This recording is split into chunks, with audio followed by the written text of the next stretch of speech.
Eu lembro de 2 artigos em específico que você escreveu que eu gosto muito.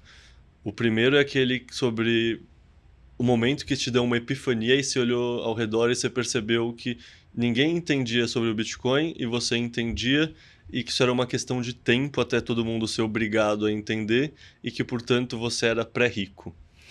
Me conta um pouco Essa o é que que é boa. o pré-rico, o que é essa sensação, o que que é essa epifania que o Cara, bitcoinheiro sente. esse momento eu lembro até hoje, até onde eu tava, assim, fisicamente, especificamente, quando eu pensei nisso. E, enfim, hoje eu ainda sou jovem e na época, então, 8 anos atrás, eu era mais jovem ainda. E eu não tinha dinheiro, assim, eu ganhava um salário baixo e tinha um pé de meia pequeno. E eu tava tentando entender como é que eu ia viver o resto da minha vida, entendeu? Porque não tava fácil. E aí, a hora que eu tive essa epifania, cara, foi um negócio que me marcou, assim, porque eu falei, cara, hoje em dia, eu lembro, que na época, cada Bitcoin valia, sei lá, valia uns 20 mil reais. E eu enxerguei o Bitcoin a 10, 20 milhões de dólares. E valia 20 mil reais. E e aí eu falei, porra, fudeu, agora acabou. Agora é só comprar esse negócio e esperar. Eu só preciso garantir que eu não vou precisar vender e perder os meus bitcoins nesse tempo, entendeu? Mas se algo que eu consigo comprar hoje em dia por 20 mil reais vai valer 20 milhões de dólares no futuro, esse problema que eu tava tão preocupado na minha vida, que era como que eu vou ganhar dinheiro, resolvi, né? E, e o momento também foi muito engraçado, porque eu lembro que eu tava andando na rua nesse momento, assim. Eu acho que eu tinha acabado de ouvir um podcast de alguém, sei lá, alguma coisa bateu na minha cabeça. E eu tava andando na rua e eu tava olhando pra todo mundo em volta de mim e falava, caralho, ninguém daqui em volta de mim, era um lugar, tinha bastante pessoas, tinha bastante gente na rua. Eu falei, nenhuma dessas pessoas sabe que um Bitcoin vai valer 20 milhões de dólares no futuro. Nenhuma delas, só eu. Então quer dizer que eu vou pegar meu dinheiro agora, colocar no Bitcoin e daqui a alguns anos todas essas pessoas vão ter que me dar dinheiro para me desfazer dele. É, Enfim, e aí eu acho que isso me inspirou para escrever aquele artigo, bom, um testículo, né, vamos dizer assim, um mini texto, nem um artigo, sei lá. É, que acho que foi um momento que me marcou, cara. Eu lembro dele até hoje, lembro exatamente onde eu tava até hoje.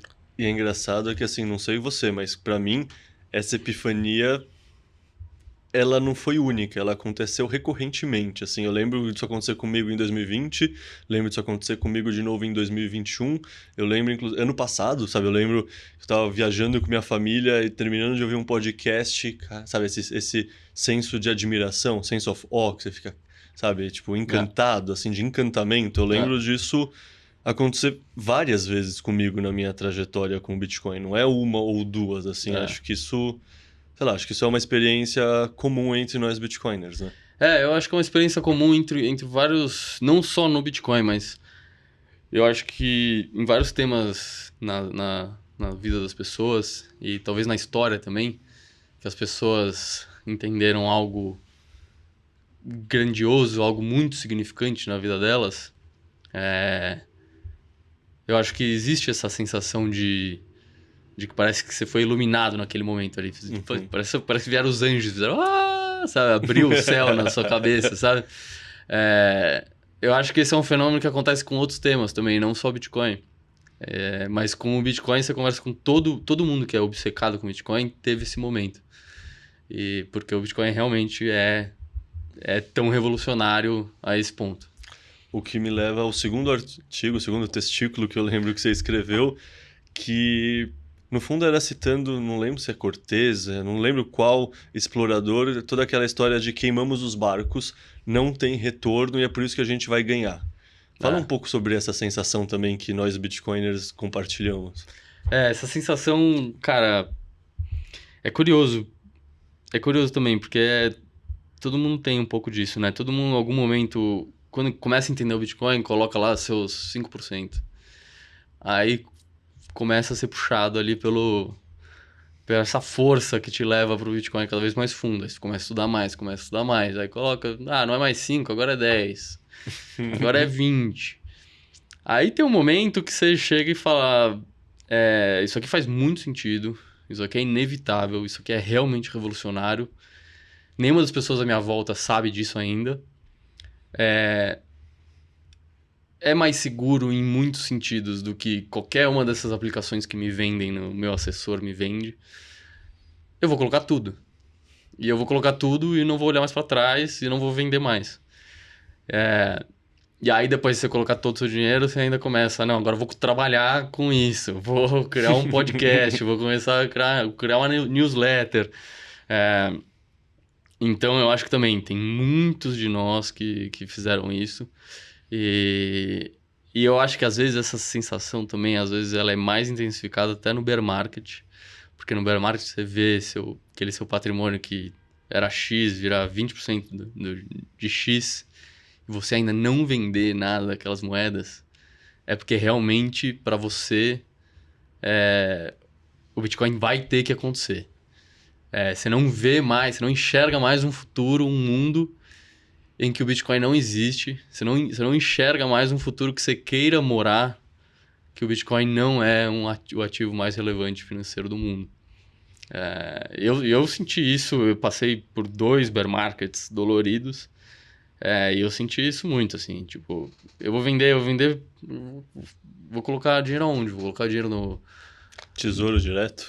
Exato, para financiar esse sistema que eu acho um absurdo, ou eu vou colocar todas as minhas energias e manter todo o meu dinheiro nesse outro sistema que para mim é muito mais justo, que faz as pessoas sem poder florescerem muito mais. Enfim, é uma visão de mundo, né? O Bitcoin é uma visão de mundo. Então, eu acho que essa questão de queimar os barcos é muito isso, assim, eu não aceito viver num mundo em que o Bitcoin não é o sistema financeiro predominante. Eu não aceito. Então, eu vou queimar os barcos, porque eu não vou voltar para onde eu estava antes, eu não vou voltar pro título do tesouro, eu não vou voltar pro fundo imobiliário, eu não vou voltar para a renda fixa de umas empresas que eu nunca ouvi falar. Eu vou ficar no Bitcoin, porque esse é o futuro que eu quero ver, esse é o mundo que eu quero para mim e para as próximas gerações e para as pessoas à minha volta também. Porque eu não sou amigo do cara que tá lá em Brasília, cheio de poder, influenciando os contratos federais, entendeu? Eu não sou. Meus amigos são pessoas normais, também sem poder, sem influenciar para onde vai o país. Por enquanto. Daqui a uns 5 ou 10 anos, exato. bitcoinheiros estarão lá. Exato. Então, o futuro que eu quero, não só para mim, não só para minha família, mas também para os meus amigos, para os meus vizinhos, é um futuro em que o Bitcoin existe, o Bitcoin ajuda todos eles, e não um sistema financeiro em que só o amigo do rei e o rei se beneficiam. Cara, eu lembro muito bem desse momento que você tá descrevendo, assim, sabe? Que, bom, você tem um pouco de Bitcoin, de repente você tem um pouco mais, de repente você tem um pouco mais. Para mim, eu comecei tendo 0,5% de Bitcoin, porque eu via o Bitcoin basicamente como uma put, ou seja, um seguro sem prazo de validade, em vez daquelas puts que você precisa ficar renovando todo mês, porque eu tinha 30% da minha carteira de ações em ações de banco. Então, pô, se eu tenho tanta concentração em banco, imagina, eu achava que 30% era concentração. Imagina, eu tenho 30% em ações de banco, deixa eu comprar um seguro para proteger caso, de fato, tenha um colapso no sistema bancário. Como eu vou me proteger com isso? O pessoal tá falando desse tal de Bitcoin. Vou começar com 0,5%. Nessa época eu tinha 1% em Oi, pra você ter ideia. Então 0,5% era zero. Num espaço de 3 meses, 4 meses, eu flipei para ser 100% Bitcoin.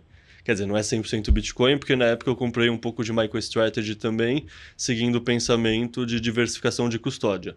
Mas eu lembro claramente essa sensação que é, puta, será que eu tô ficando maluco? Será que, assim, eu tô doido? Será que, assim, sabe, o que tá acontecendo? E aí, de repente, a certeza que não, calma, maluco não sou eu, maluco é todo mundo em volta, eu tô certo. Eu lembro, sabe, num momento que eu tinha 50% em Bitcoin, 50% ainda no mercado tradicional em reais. Por quê? Porque, sou agnóstico, não sei qual dos sistemas vai dar certo, deixa eu manter o investimento nos dois. Isso durou, assim, uma semana. Porque é isso, não, maluco não sou eu, maluco é todo mundo, sabe? Isso aqui faz mais sentido, isso aqui para em pé, isso aqui não tem o risco de acontecer um caso Americanas, por exemplo.